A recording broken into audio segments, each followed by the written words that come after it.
welcome to the International Men's Day Roundtable discussion. I have with me here a group of amazing people, both men and women, who will be sharing about their work and about their story and about the impact and also about the message that they are contributing to the world through their work. And all of us have the same goal, which is to end violence against women. And that is what we are here for. And without further ado, I'd just like to start off by sharing a little bit about what International Men's Day is about. Now, International Men's Day is a global movement. And for this year's theme, it's called Better Health for Men and Boys. And the reason being because this is a issue that is not much addressed in the world, you know, about men especially. You know, we have work supporting a lot of things that women go through around the world. For men specifically, they have a different, also a set of challenges. One of them being health issues relating to especially physical health. Men also die generally younger than women. And in terms of mental health, suicide rates are a lot higher amongst men than women throughout the world, right? So we are here to address this as well as providing support. And all of us in the world together, we all can come together and support this cause together to end, you know, these issues, and also to add more value to the men's life so that they can also add value to the world. So for this year's theme regarding the International Men's Day, you know, the purpose is basically to celebrate men, to enhance I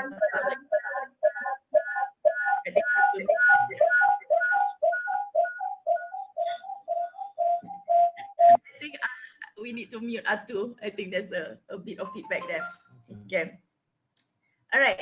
And wait, hold on. Just bear with me a little bit while I share a little bit about the International Men's Day. Okay. So it is mainly to promote positive male role models, celebrate men's positive contributions to society, focus on men's health and well-being, and highlight discrimination against men, improve gender relations and promote gender equality, and create a safer and better world. All right. So we are all here together to add value to the world, and through our message, through the work that we do, that's what we are here for. And I'd like to share and introduce some of the women I'm working with right now to bring and spread more love and respect, you know, through my work. And the first person I'd like to introduce is Miss Karen Low. Karen Low is a marathon runner. She is also the organizer of the Malaysia Women's Marathon. She's also the founder, and she has done a lot of amazing work, raising awareness, doing good for women as well as men.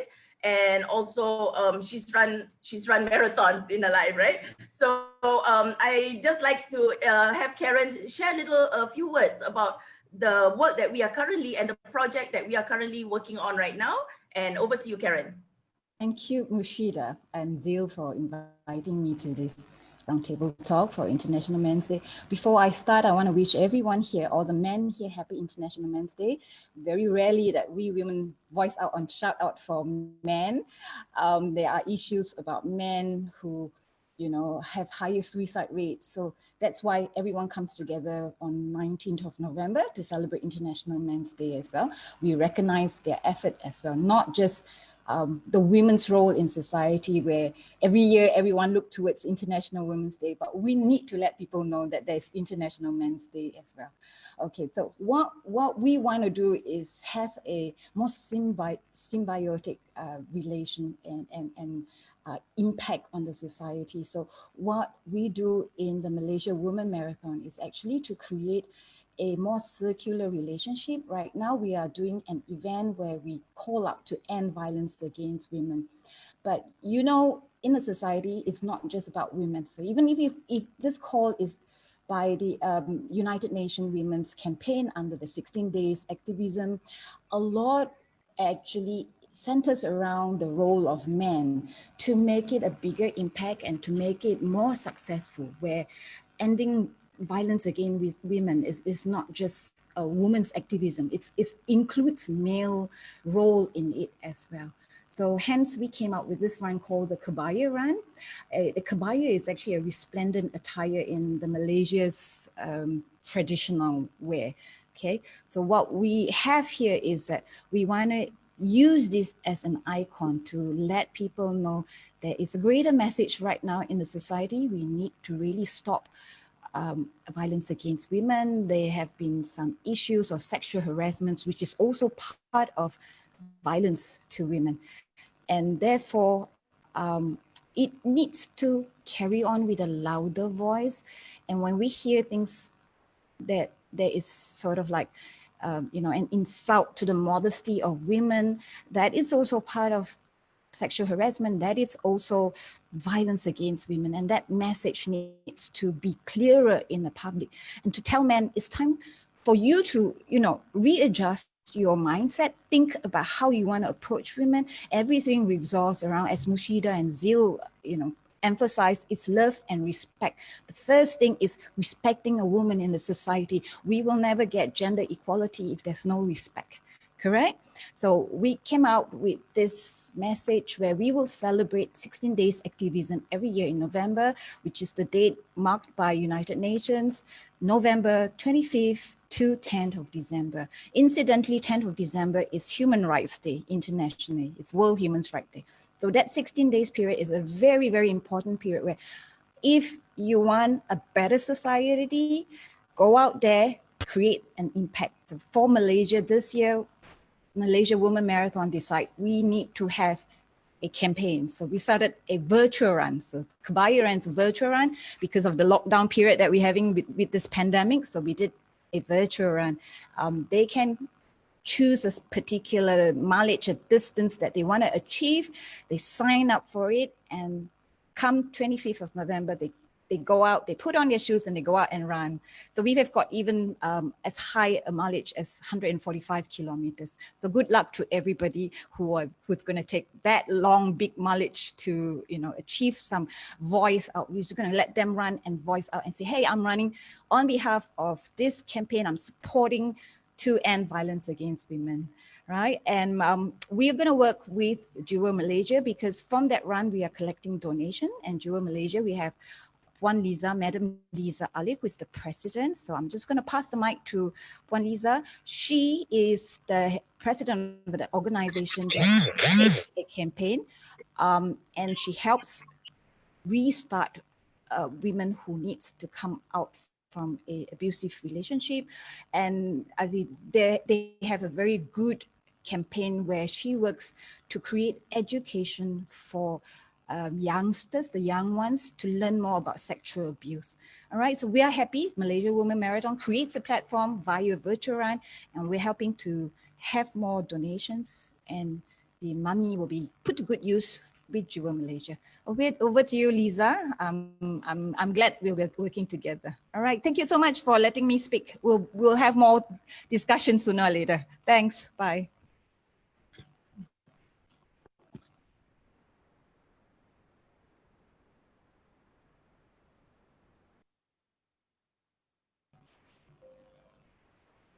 Yeah, you need to unmute yourself, Lisa. Okay, there you go. Sorry. I am very new with all these technology things. Okay, thanks, Karen. Very good morning to all of you, especially the men here. Happy International Men's Day. And I'm actually very honored, to be selected on behalf of Jewel.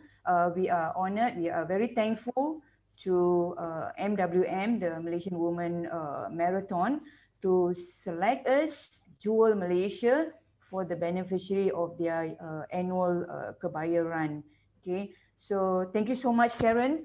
And then for the Jewel, let me brief you a little bit about Jewel, what we are doing. The Johor Women's League is known as Jewel. Okay, so we are the women's NGO that are based in Johor Bahru. We have been around since 2008.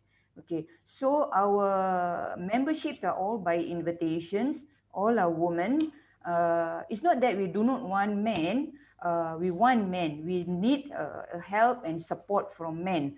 But men can come in as our associate members or friend of Jewels, that way. We do have a lot of men who have been supporting our charity, our activity. Okay, so the women who came on board are all from all walks of life, all background.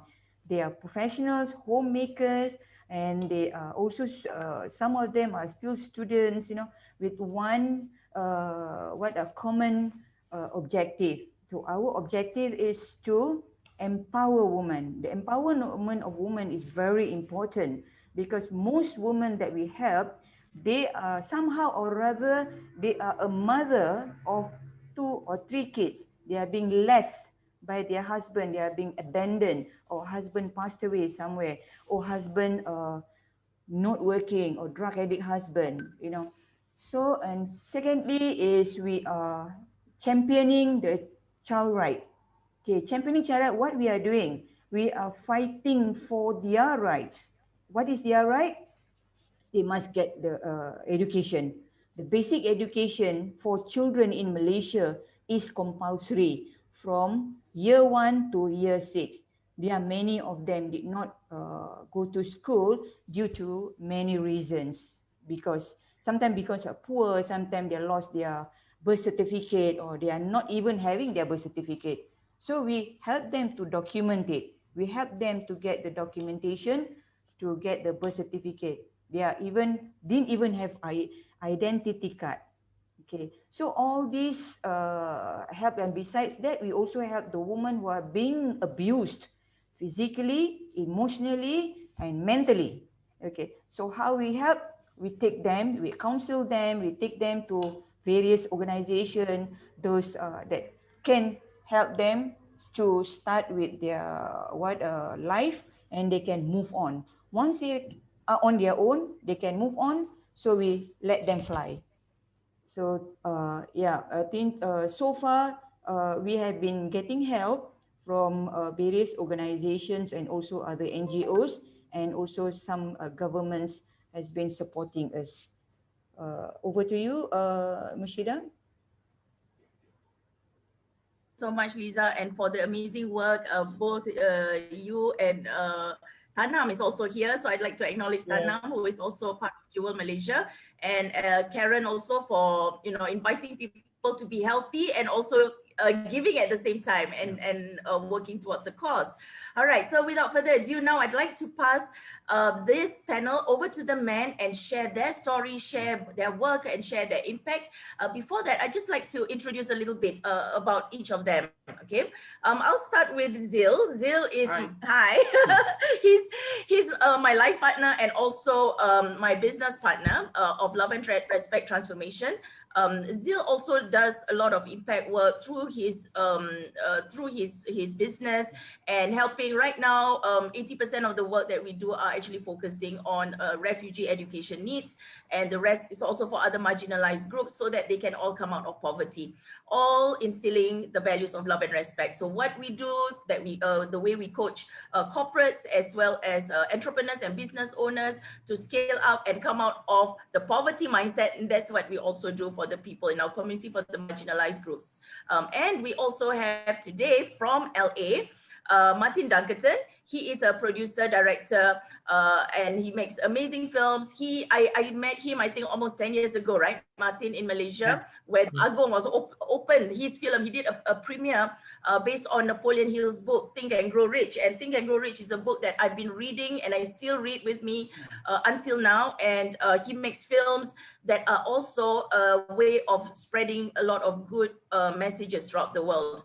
The next speaker also is Hasan. Hasan Al-Akraa is a Syrian refugee. We met him when he was like only 14 or 15 years old, right, Hasan? And I've seen in the last 5 years, he has done so much amazing work. We're so proud of him.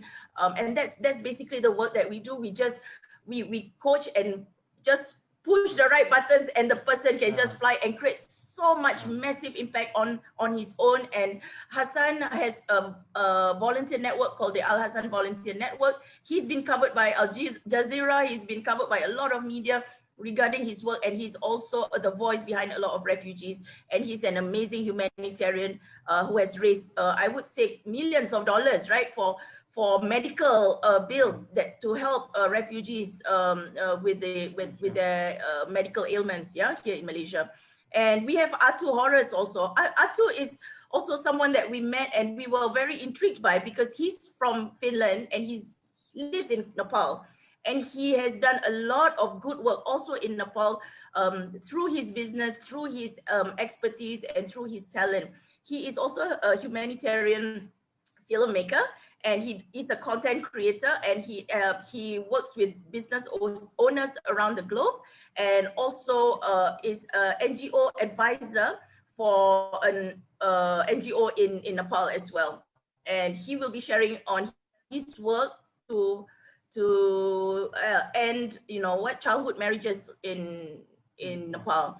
And last but not least, we have Muhammad Tawfiq, who is the co-founder of Breena Beauty, a product that is amazing. I use the product, and I met your wife once, and because I just sent her home, and a person's heart is so big that you just do one small thing, and I don't even remember, but she remembered me, and I found like one box of products in my office at one time.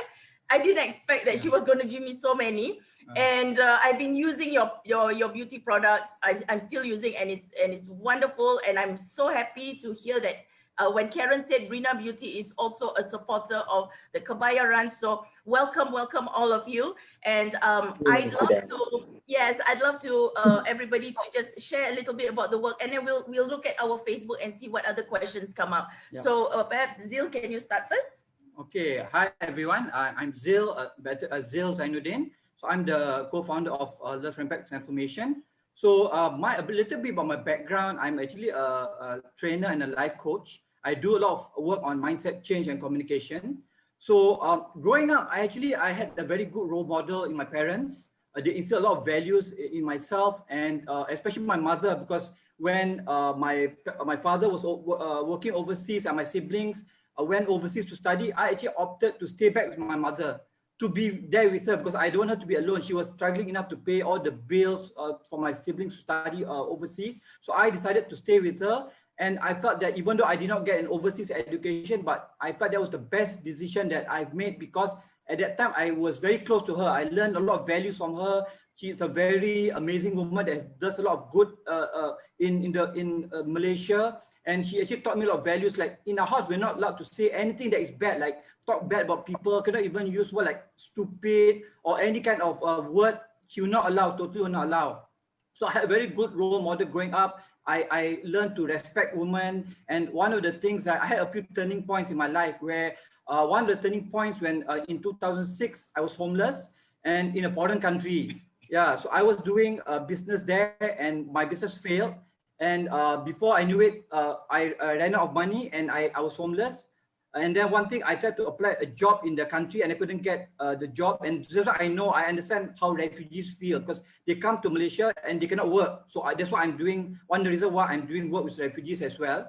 And then I told myself, okay, I was about homeless for 2 months. I told myself, if I ever get out of this homelessness, I want to make it my life's mission to help people who are in my situation. You don't plan to be homeless or plan to be a refugee or plan to be poor, but sometimes circumstances in life that you happen to go on that path, and you did not look out for, you're not like you're lazy or you didn't do bad things, but it just circumstances. So when I came back to Malaysia, I was able to get out of my homelessness. Now I started my journey on doing social impact. We started as a family project, me, Mushida, and my daughter. We went to years to visit orphans, to be like a good role model for them, be a good brother and sister for them. And then one of my turning points during what I'm doing now is we did one program in 2013 for sex workers. So sex workers, we did, because we do a lot of mindset change work. And one of the session was an intervention session where we get all the sex workers to share about what their challenges are. And one particular lady, all of them had a very big impact on me. One lady in particular had a very big impact because she was 60 years old, a sex worker, and she was sharing about, about my late mother's age. So I was very emotional when I was talking to her and she was sharing. And she was saying that she tried to get help, asked her family, her friends, community to help her to get out of the sex trade, but nobody wants to help her. Everybody, say bad things about her, say she's rubbish to society and all that. So in the end, she continued to do what she does for 10 to 20 ringgit a session. So I was very emotional. I said, how can I, as a man, that I'm in charge of taking care of women, and how can I, as a member of the community, as a Malaysian, allow this to happen to women? And this is only tip of the iceberg. There's so many other cases, but I said, how can I allow? So I was like, few days, I was like crying, I was praying. I said, how can I help this kind of people who are in this situation? So then I met a friend who shared with me about the concept of social enterprise. So then she introduced me to a social enterprise course in Magic, where I learned on how to set up my own social enterprise, how to use our business to channel towards a social good, social impact. So the more money that we make in our business, the more impact that we can create. So that's my journey started off. That's why I started my company, Love and Respect Transformation, not to just earn money, get good money, but also to help impact people who are marginalized. They don't have any choice. They are people like abused women, like Lisa mentioned, some they're undocumented, right? They don't have any choice. They try to get help from authorities, but somehow they don't get the right help. So I want to help people like this. They don't ask for help, but we go down to the ground to help them. So that's what I'm doing now because of my life experience, my turning point. That's what I'm doing now. Yep. Awesome. Thank you, Zeal. Welcome. Yeah, I'd like to hear Martin now. Can you share a little bit about your work and also the amazing work that you do through your films? Oh, well, thank you all. Firstly, I mean, that was just such an amazing story right there. Total rites of passage. It's honoring all our stories and the marathon and helping all the women. I'm just like dazzled by the brilliance of wanting to do such good and to be in such company of those kindred spirits. Because I feel, if we're kindred spirits on other sides of the world, then we can have more impact. We can touch each other's communities and we can actually make a real difference to individual women's lives. And, and impact men as well, of course, which is, and I think the key thing that I just got from your story was empathy. Empathy. And you had to learn that by being homeless. And in that like little moment of blip of time, you spoke to God. You spoke to the divine. And what's important is that you were listening and the divine spoke to you. and your heart opened, quite obviously, and the mission came in. So you were receptive, and then you took action. So many people like listen, but they don't take action, and that's the action steps that are really necessary to actually make a difference in the world, like a ripple. And allowing that ripple to get bigger and bigger and more global, and therefore have more impact, and therefore we create the change firstly, in our family, in our friends, and then in our communities, and then in our nations, and then in the world. So I mean, pretty much, that hero's journey, which I believe that you are on, and we're all on, and running a marathon or setting up a charity or being a refugee or a filmmaker in Nepal, we all have a hero's journey inside us. And mine, the only difference with me is I film mine. And my journey was at a crossroads in London, England, where I'm originally from. And I followed this book. Don't know if you can see that. Yeah, Think and Grow Rich. So these are the principles. Oh yeah, yay! It's not my edition, but nevertheless, it's still the book. And Napoleon Hill in 1937 wrote very, very, very incredible things after interviewing about 16,000 people and most of the millionaires and billionaires of his era. So I decided in the crossroads of my life in London, which is, everyone has these crossroads, whether you're homeless, whether, for me, I literally, I didn't even know in the bed that I slept on at that moment in time. So the evolution from there was seeing if Napoleon Hill's Think and Grow Rich was true. So I had a camera, I had myself, and I had the book. And inside the book, when you open it up, was desire, and a chapter on faith, a chapter on imagination, persistence, the power of the mastermind, and all the mystery of sex transmutation, 10 steps to riches, the subconscious mind, the brain, the sixth sense. You know, what's all this doing in a book? And what it does is inspire. It inspires men and it inspires women. So I think one of the most powerful things most millionaires have said around the world with the best-selling book of all time on money, start with the principles, start with the book, because these mastermind principles will get you out of your head that says you're not enough. Your head says you're in the shadow, therefore you're in pain. If you're in pain, you're going to inflict that. If you're a man, you're going to inflict that on a woman. If you're a woman, you'll probably inflict that on a man. And basically the paradigm of pain, which creates violence, which creates the systemic, you know, horrendous situations of prostitution, of women being by themselves, of all the permutations of everything that goes wrong. And that's typically because of economic reasons, but that stems from the mind, as well as obviously society and opportunity. So my journey as a filmmaker was to make this film, and that has now led to the sequel, which is very interesting because the sequel, I made the first film, got distribution in the US, which was great. The guys, I don't know if you heard The Secret, they took on the distribution of my movie, of this book.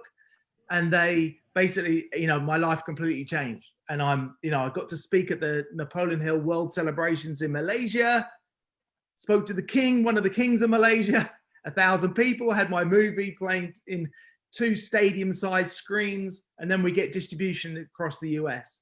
And we get to republish the book in the US with a division of Simon & Schuster. So I know the principles work, and I know they can work on anyone because I've also seen it. I, you know, gave the book to a homeless African-American woman here, and she was literally homeless. And I put some money, she asked for money. And I said, no, I'm not going to give you money, but I'm going to give you this book. And the test was whether she'd read it. So I slipped some money inside the book, and that is only way she would have ever found the money was if she read the book. So I'm in the cafe where she came in. About 7 days later, she comes in and goes, oh my God, Martin, oh my God, oh my God. That book, you won't believe it. I read Desire and Faith and Imagination, and literally 2 days after I read the book, I went for a job interview. I got the interview. I am no longer homeless. And thank you. I found the money as well in the book, which really made my day.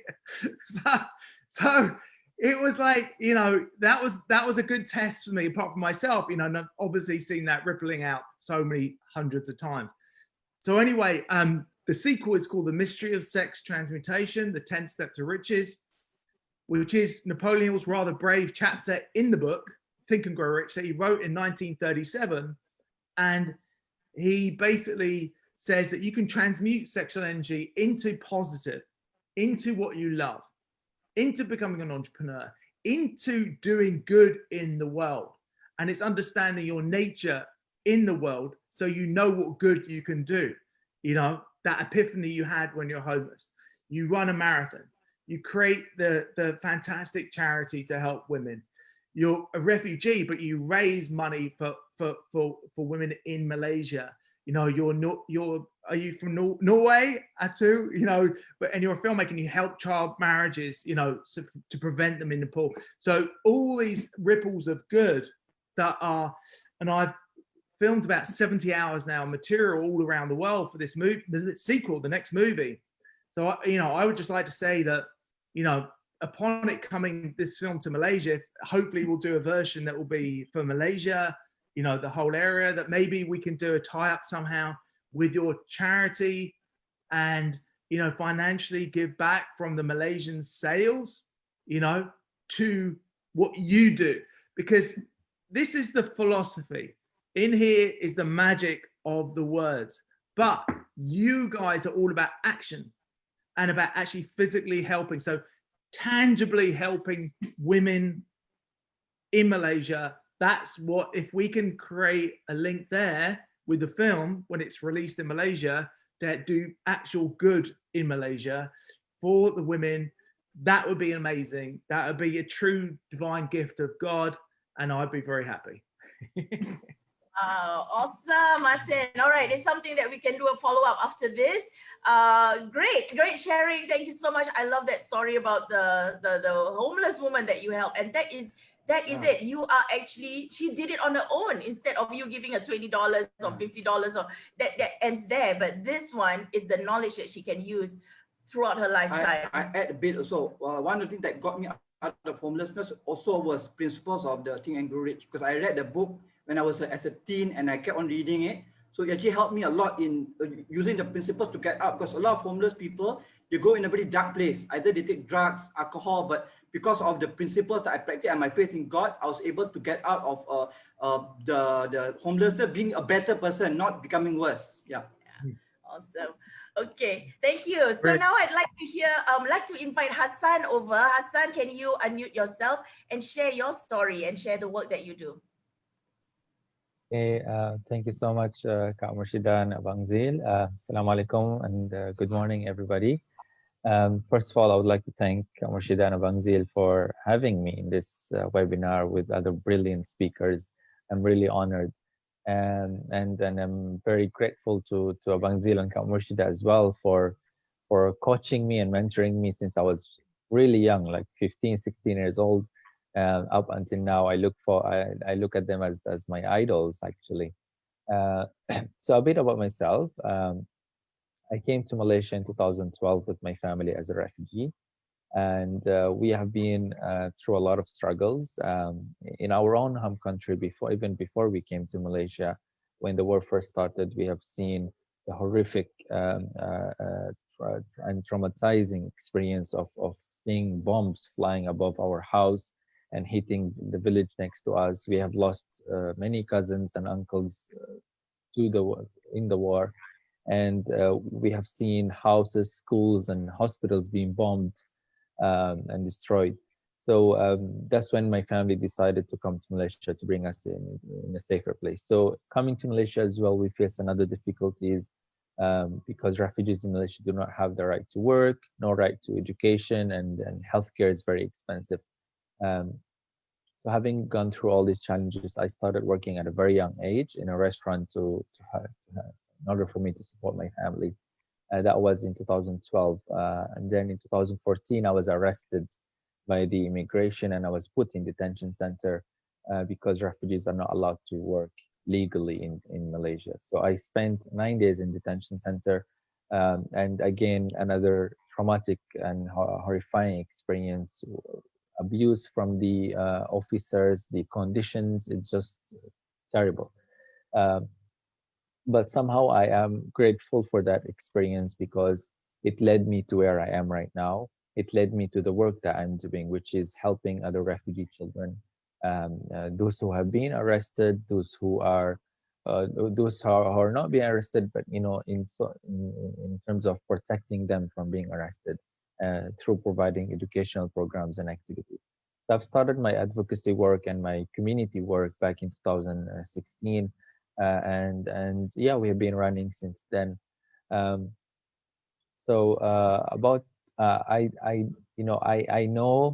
heard about International Men's Day before, but I never really get to celebrate it because I didn't really think it is important, because for me, I thought that, okay, men, we have everything, right? International Women's Day it's what needs to be celebrated. And my mother, I always look into her and I say, she's the one who deserves not that just that day, but every day to be celebrated for what she been through, and yet she still remained very strong and there for us, me and my brothers and my sister. But then again, looking at it, I think we need to talk about issues that men and young boys are going through. We are living in a society where it is stigmatized. Oh, boys, you need to be tough. You need to be strong. You cannot cry. If you cry, you are very you're very girly. You're very soft. You need to man up. And I've experienced that in my own home. Where I grew up in a society, even in Syria and here as well, even until this very day, there are still people who tell me that I cannot get emotional because I'm a man. I cannot complain about my mental health because I'm a man. I need to man up. But when you really look into it, the suicide rate amongst men is higher, and people doesn't talk about depression that men and young boys experience because of the stigma. So in order for us to have more conversation about this, is to break the stigma at first. Only then we can offer the help that men and boys need. Um, so I think it is very important for us, everyone, not just men and women, but everyone, young, old, anyone, to speak about these issues, especially mental health. Mental health is very, very important. And when you're not healthy mentally, it would eventually affect your physical health, your emotional health, and your body's health. So we need to start with that, and we need to normalize that boys can cry, boys can be emotional, boys can complain, boys can be anything, right? Um, so yeah, that's a bit about how I feel about today. Is that we need to have more conversations like this. We need to have more people like everyone here in this session to speak about things. Sometimes all is needed is for people to speak up. That's all is needed. And I think that's one of the very, very important things when it comes to talking about emotional support and mental health support for men and women as well. So some of our work with women, we have done few projects together with Love and Respect Transformation Center previously, where they've conducted skills classes for women, such as baking, makeup classes, language classes. So all these skills-based classes is mainly aimed to provide some sort of an opportunity for them to believe in themselves, that they can actually do something instead of just depending on charity all the time. And I think that's very important when it comes to empowering women to be independent. A lot of these women have become single mothers.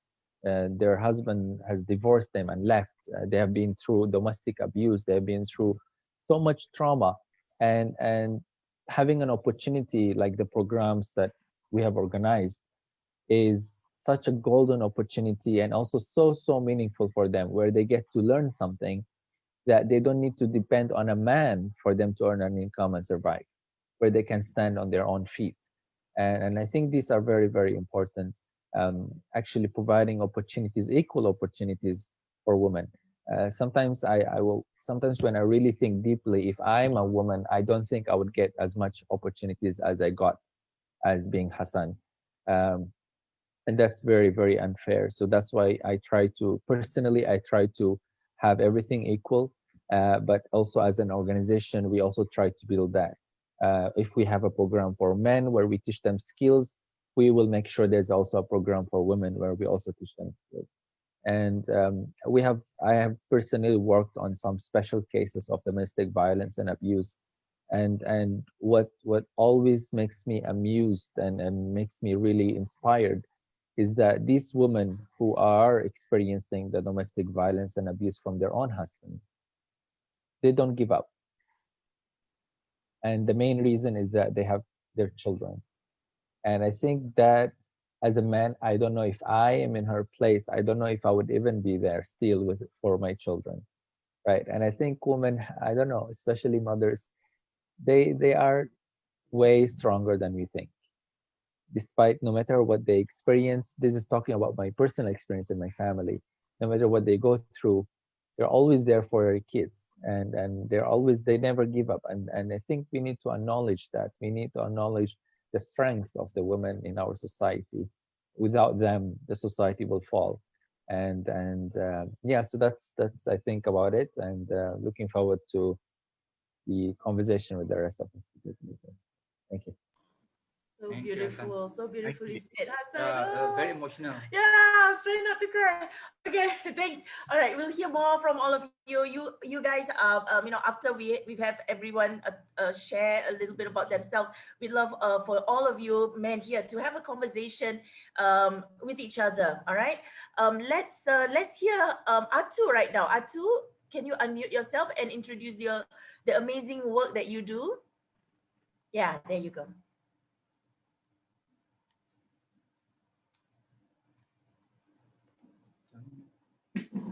Yeah. Yes, we can hear you, Aatu. Yeah. Can you hear me? Yes. Yeah. Hi. Okay. Hi, I'm Aatu. There's been a little tech problem this morning, but no, I'm happy you can hear me. So I come from a background of a journalist. I worked as a journalist for a good while before I started doing marketing and filmmaking, and that's where I'm right now. I lived in Asia more than half of my life. I used to live in Thailand, then I lived in China, and now I live in Nepal. I run an international marketing agency for business owners. We work with many business owners in many countries, but in Nepal specifically, we run NGO called Good Times Nepal. And Good Times Nepal, what we do here is a media house. And we don't specifically focus on one social issue, but we try to shed the light on groups that are working towards solving social issues. So, as were mentioned before, we have been recently working with a group that is working to stop child marriages in Nepal, which is still a big problem in rural areas of this country. But with women, we have been working with, for example, organization called Kasya, who rescue women from Indian border who are trafficked women, and give them a new training, provide them training to make jewelry, and then sell this jewelry so that they can sustain themselves. And how we work with these organizations is by the means of documentary films. So we work with more than 30 organizations now, creating a fundraising documentary for them. Very often we also provide some sort of marketing to distribute this documentary.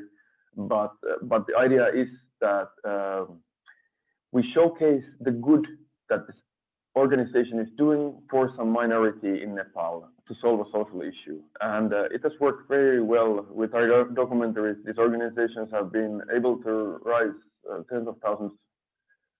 Actually, I don't even know the exact number anymore, but a lot of money to help the fight against the social issues here in Nepal. And very often, some of these projects they touch women in one way or another, as in the early child marriage, of course, or sex workers, or the human traffic victims. We have been working with survivors and female entrepreneurs, because female entrepreneurship it's much more difficult here in Nepal. The social stigma and so many things are stopping them here. So we try to shed the light as we can, but we always try to do it from the point of view of good, instead of pointing out what is wrong in the world, because all the other media houses are doing that.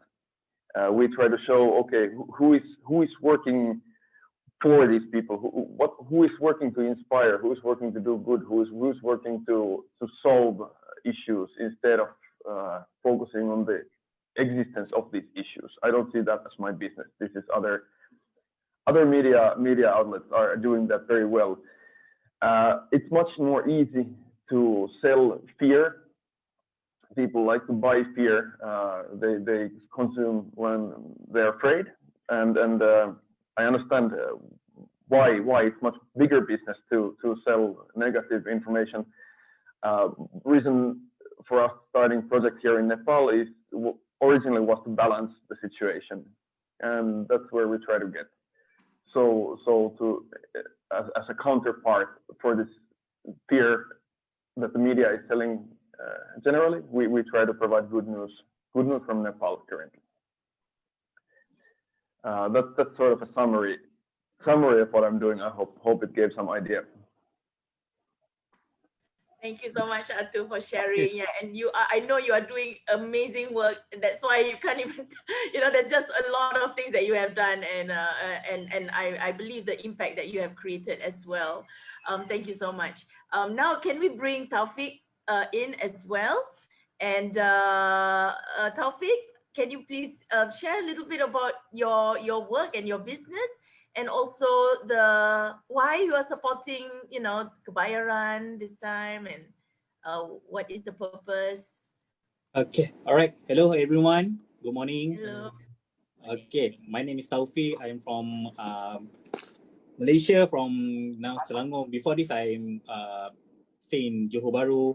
So I'm schooling in Johor Bahru, and I graduate from engineering background.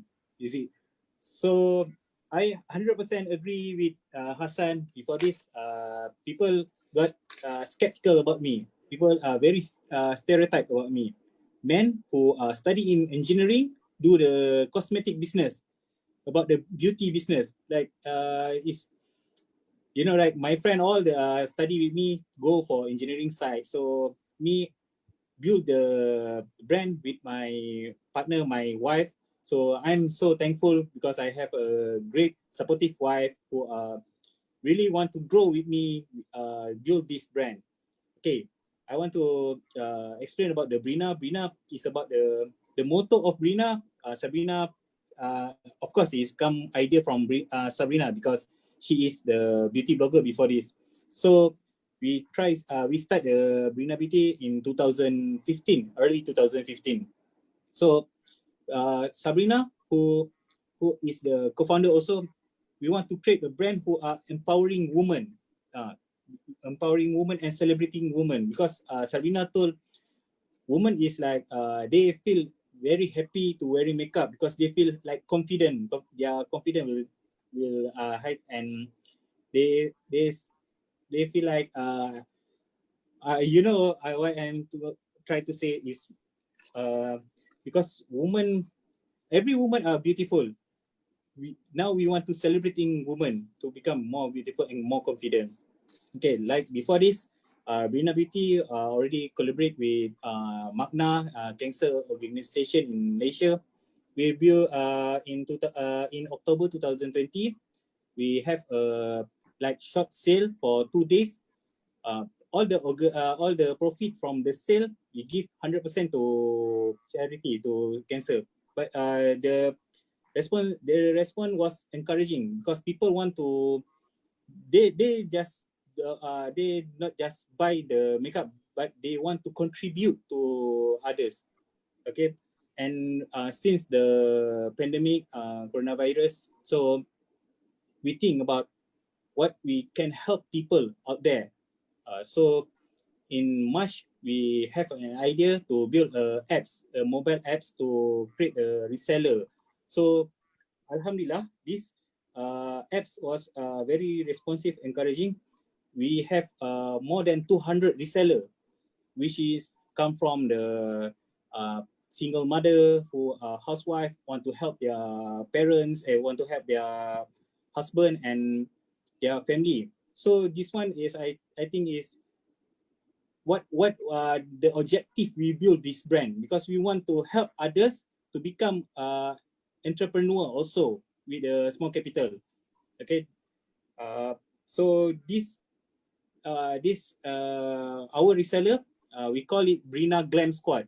So they are really supportive each other, because in our WhatsApp group they really supportive. Like once one of them want to do the sales, so they like supportive each other. They make everyone to like have confidence to be an entrepreneur. So that's all from me. Okay, thank you. Thank you so much, gentlemen. Okay, now I'm gonna open up you can unmute yourself and just share any takeaways or tips or any ideas that came along as you each shared just now. And Karen, I think it's also a good time for you to also share about like what women marathon runners experience, right? And how can men all rally and stop certain things that are Sexual harassment. yeah, sexual harassment that's happening. Yeah. Oh, okay. I was gonna just let the gentlemen or all the guys here speak among themselves first, but okay. So I'll just quickly run through what some of the girls, when they go out to run, face at times. Okay. One example comes from my own training while I went out to run. In a way that sometimes men like to have this power play. They like to position themselves slightly a more is higher standing. So what often happens is that when we are running, we will get the oncoming traffic, like a motorbike or something like a vehicle. They will come from behind, and when they see a woman running, they will just zoom very closely and with the intention to give a fright to women who are running. It's just a normal activity, but this often happens where they come very close to you and just give you a fright, and that thrills them. And to us, this is not really fun. This is something that you should not do because it's disrespectful to us. Other than that, you have girls who are running. If they run too close to any guys who are walking nearby, those guys will do cat calls. Those guys will try to, do a kissing gesture, maybe try to just come into the boundary, your safety shell of this woman who's just running, just a matter of running and maybe just coming just by the roadside, and she can't run in the middle of the road. So the guy is working next to the roadside and somewhere nearby, she gets this gesture like, I'm coming, I'm approaching you, and it's intimidating for women because we are so close to somebody who we don't really feel safe sometimes. And we also get some girls who have been molested while they're running.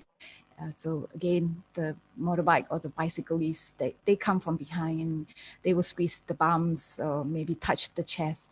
And these are the kinds of scenarios we hope to create more awareness and try to stop guys from carrying on. So this run will be used to verbalize this situation, create more traction as to this not being the right way. And slowly it will pick up its momentum and things will change. So we just need a starting point and to voice up that this is not right, start respecting women. So we are probably going to use more of Kebaya Run, this virtual run for now. Hopefully next year, if we have something that's physical, we can have a real event and go out and have more awareness and vocalizing this campaign to stop violence against women.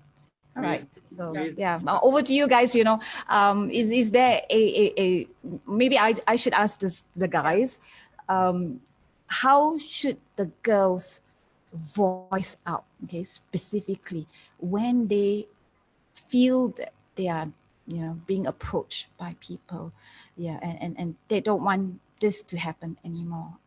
Let them know, let them know what they should do. Maybe what I share about what we do, like the behind the name, behind the love and respect, why we started it, because when we were starting to do training in the beginning parts of our career, we found that the reason why there's a lot of problems like men doing sexual harassment towards women, or even men among men bullying each other, is because of the lack of love and respect in the society, right? So because of the lack of respect, people do all these things. So that's why we decided to, we want to really go on a big scale where we share about love and respect that actually it can impact every level of society, and then for women, how they want to voice out their concern is they also must be a role model where they need to voice out, where they need to educate people. They cannot be like shy behind the scene, not say anything. They need to be very visible. Like we teach our entrepreneurs in our platform to be visible. They need to use whatever platform there is, whether it's social media, it's events based, to be there and to share their story. It's not being angry or becoming blaming anybody, but it's just voicing out that as a woman, I have rights, and I have the right to be not be sexually harassed or not even be verbally harassed, because sometimes verbal is even worse than the physical, So that's why a woman must be there.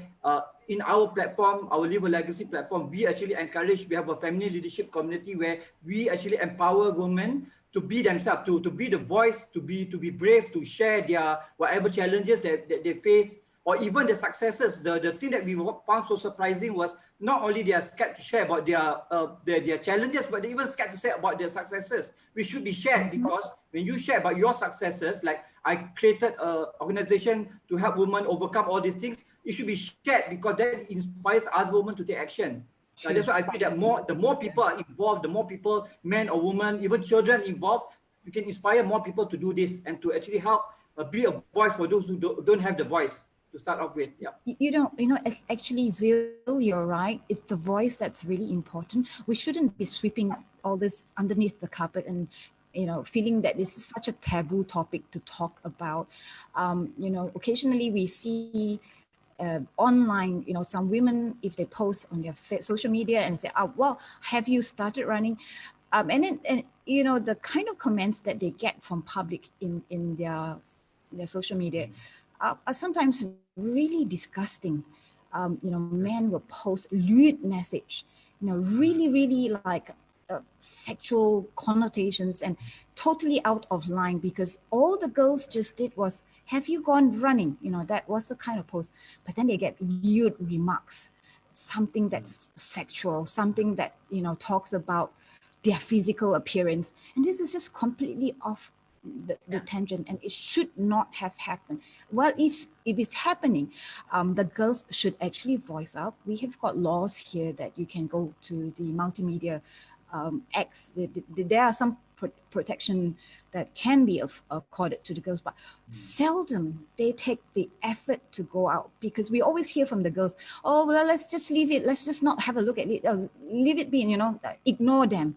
But that shouldn't be the way, because if we keep ignoring, it keeps coming back, So this platform, we're creating Kebaya Run virtually, is to let women voice out more. And yes, you are right, we are not condemning, we are not saying, we are not blaming, but we are leaving the message for the next part of society, or if somebody else to pick, it keeps going. So the more people talk about it, the more the guys will realize, actually, this is not right. So we should be having more guys, more boys, more men speak about it and say, this is not right to keep doing it to women, right? But amazingly, as we women keep saying more about it, the men keep hiding behind it. So we don't have men coming out more to say about it. Yeah. I want to share one thing. One of the things I did recently in the last few months, right? I told myself I refuse to work with people who put down women. For example, I had this experience of in a meeting where this man was putting down a woman, talking about her hair, talking about her age, she's very young, whether she can do a particular job. And then I told myself, I refuse to work with people like that. I told that person off. I said, I don't accept you doing these things. And then I decided to just break off the partnership, the relationship. So I said, that's my way as a man to tell the other man, this is not acceptable. I will not, I refuse to work with you. So that's how I play my part. Yeah. Yes. Go ahead. Martin. Love it. Yeah, sure. I had an idea. A practical idea that links what you do and what you do.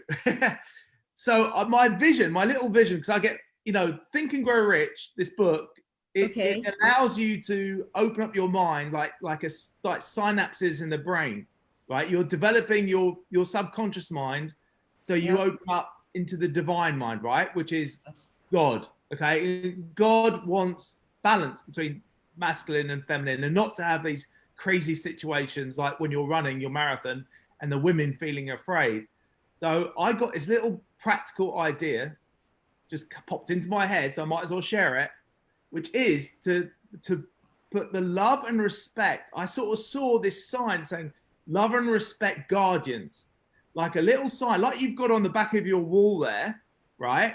But put them on the back of actual guardians lining the route of the marathon, and have a public, on the radio saying, you are getting love and respect guardians to line the route, so women are invited and encouraged to run the marathon with love and respect. And with respect and love, and the love and respect guardians. So it links your charity, your brilliant charity, love and respect charity, and actual signs on people's backs, like, and they are guardians, and they're called guardians. They are like, they will be volunteers who volunteer, men or women, all down the line of the marathon route on the day, and they have a sign. Someone will sponsor that sign, whoever the Love and Respect Guardian sponsors will be, you know, and these guardians will make sure that not a single woman is harassed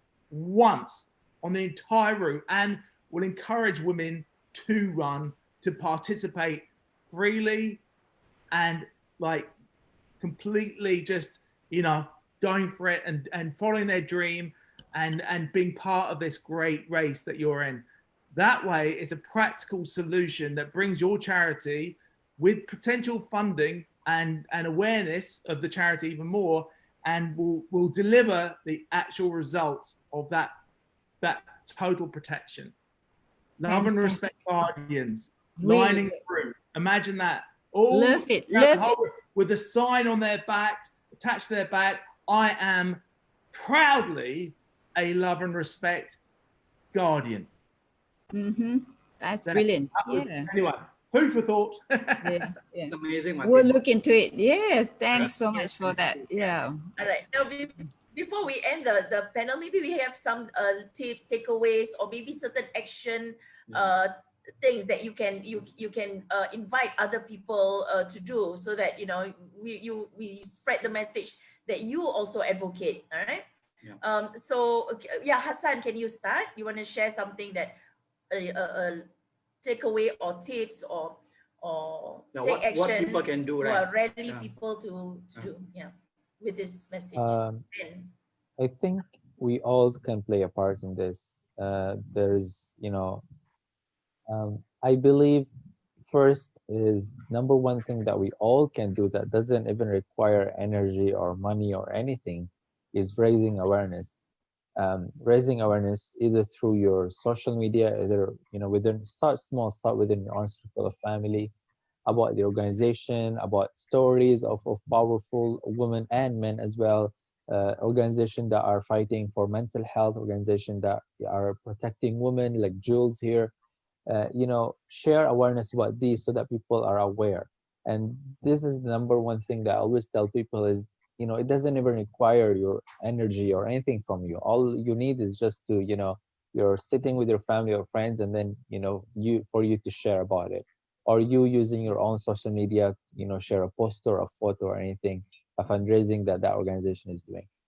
So that's number one. Number two, I think everyone can do is to volunteer at these organizations who are working for these underprivileged communities, women, men, children, anyone. If you have the ability to volunteer, you can do that. And let's say if you're someone who's very good at let's say sewing, or you're someone who's very good at IT, computer, you can volunteer your time and teach this skill to those who need it, so that they can learn it and they can be independent on their own. And then finally, I think all of us, men and women, we need to be more open-minded when it comes to men having emotions and men experiencing mental health difficulties. We cannot quickly judge them and say, oh, you need to tough up, you need to man up. We need to be open-minded and express that they can share with us, they can trust us, they can cry in front of us. That is totally all right. And if we all play that part, I think we would have a more accepting society, a society where everyone feels safe to be vulnerable. And it is all right to be vulnerable. It is a human nature to be vulnerable and to be emotional. It's not based on gender. So yes, for us to be more open-minded and accepting. Awesome, thank you. All right, Tawfiq, also, what's something that you want to rally others? Okay, I just want to highlight about if you want to get respect, you have to give a respect. Like women also need to understand men, and men also need to understand women, because like nowadays people think about women are lemah, so weak. So women just do the housewife job, like cooking or take care of a family. But men, you must be tough. If you have any problem, you must to keep it for yourself. So men nowadays, everyone got a problem, like lose job, everything. Men also want to speak up about their emotion inside, because men look like they look tough guy, but inside, who knows, they have a emotion feeling. So for me is, if you want to get respect each other, so you need to give respect to others first. Okay. Yeah, thank you so much for sharing that. Yeah, Tawfiq, in order to get respect, you must give respect as well. Yeah, respect each other. How about you, Martin? Do you have any last message that you can perhaps rally people? I'm just completely, you know, inspired by this whole conversation. I think this is really where it begins. So thank you so much for orchestrating it, and everyone sharing their wisdom, their grace, you know, their intellect, experience, and hopefully there'll be some kind of ripple effect afterwards, practical ripple effect, where something physically will, out of this conversation, change for women in not just Malaysia, but hopefully somewhere else in the world too. So I think it's very brilliant, and we should all stay connected afterwards, because who knows what will emerge. Yes, thank you so much. And I think Phil might play a role as well. Thank you so much. Aatu had to leave for another meeting. So, oh, Tana is here. Do you want to share something, Tana? Yeah, no, I just want to pick up. I know I've been quiet throughout the whole conversation. I just want to pick up a little bit on what Hasan and Tawfiq have said. I think Martin gave a brilliant suggestion when it came to that T-shirt. I think it'll be good publicity. But what Hasan and Tawfiq were saying about men and the burden they carry sometimes about having to keep up that macho image, and because of the work we do, we handle child sexual abuse, child sexual abuse as well. I know it's a bit of a morbid topic. I just want to share.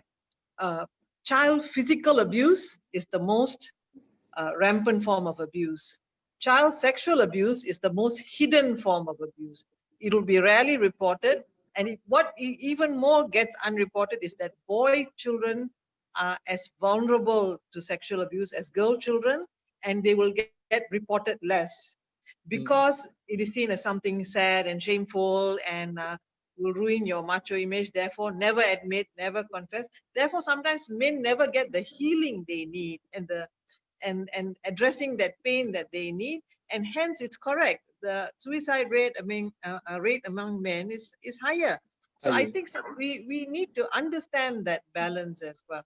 And so these were very pertinent points that were raised, because the days of the men being the great farmer and the guy who shoots the lion, those days are gone. Both equally carry the burden of bringing home the bread. The other thing I wanted to just to round up this conversation, because it's about love and respect. It's about also the issue of a big thing that we address nowadays, victim blaming. So even when women come forward to say, so I appreciate what Karen did. She posted that very disgusting online comment you got about, your sweaty women, all this kind of disgusting. But when you post it, you're bringing it out there that these are the kind of comments men make, and women have to stop apologizing for flagging this kind of behavior, because women are sometimes told, even in the Me Too movement in Hollywood, after a while the conversation became, is this Me Too movement going too far? Are women taking this too far? No, you're not taking it too far. There's no need for you to be quiet and gentle in approaching the subject. Harassment against women, violence against women and girls is a real thing. It's a real thing, and it has lifelong effects, it has career-long effects. The phenomenon, we even now we know it happens. Women don't get the promotions they deserve. In university, sometimes sex for grades, that kind of thing happens, but we don't want to talk about it because these are not nice things to talk about. So we want to keep a positive narrative. Sometimes we need to bring it out there. So I really appreciate this inspiring group of people here who bring it out there. These are difficult subjects to talk about. So it was good that we talked about it. It was good that we celebrate International Men's Day, because they hold up half the sky. We hold up half the sky. So stay positive, stay great, guys. Yeah, absolutely, Tanam. Yeah, and that's why we just love this work that all of you are doing, and we support it. And that's the reason why I invite you to share. The conversation will still continue, and I know, like, as we post this panel in all the other Facebooks, if there are anybody out there with other questions, please post in the comments. We'll be happy to answer. And any last words from Karen or Lisa? Do you want to have a like certain, we will post a link, right? Amy will put a link down there for people to register Okay, thanks, Mushida, and for the Kebaya Run. Yeah. I'm really, really happy to be involved in this conversation. It's really motivates me, yeah, because they are what are still responsible men. They are still men who loves women with respect. And what we are doing in Jewel, I would say 80–90%, mostly the cause of the havoc are the men, but they are also men who build women. Okay, that's one thing. This Mushira, I would like to share with you this one incident that experienced by my niece. She was in the university, and this is what happened. What I'm trying to say here is girls mustn't be so too apologetic, mustn't show that, oh, takut, that kind of thing. So this perpetrator, they know this girl can be bullied sexually, So what happened was, this guy has been coming to the bus stop and then showing off his private part and doing all sort of thing in front of this girl. So what happened was, this group of girls, they did not confront this man. The man was alone by himself on a bike, but there were a group of them. Sometimes 5 of them say, oh, takut. They all move to one side, to one corner, and let the man doing what he wants to do until he finish his business. So it happened a couple of times until my niece heard about it, and then she happened to be at the bus stop, and what she did, she confronted the man. She confronted and she asked, what the hell are you doing here? What are you up to? And the man did not say anything. He wore mask and the helmet. You cannot see his face. And he was showing off his private part to my niece, and my niece just give him one kick and he fell off on the motorbike. So my niece came from a different background. She was trained by the father to do a self-defense, a bit of taekwondo, silat. This is where I said the nurturing, from the family is so important for the girls and for the boys. Gender equality. Both also we have to teach them to do a self-defense. You don't get bullied. Don't let people bully you. Don't say yes to all these perpetrator. Yeah. Okay. So last word, I would like to thanks to Karen, to Mushida, and all you guys are amazing. Thank you for helping us. Thank you for your amazing words and your encouragement, and also all your, I would say, motivation, very motivating like this morning, So yeah, Martin, I will read that book. I haven't read that book yet. So I am sure that we'll get a lot of ideas, and will increase my brain a little bit more in doing this social work, And yeah, so Exactly. Dana Yeah, and I. Lisa, you should go rich. Think and grow rich. Yeah. Okay. Yes, I went from 2 ringgit to 20,000 in less than 2 weeks. Definitely, I'll definitely get it after this. So yeah, again, guys, thank you. Amazing, Martin, Tawfiq, Nasir, Hasan. You are amazing young men. You really inspires kids. I would say from kids to a young man. Really inspires me a lot. Yeah, today.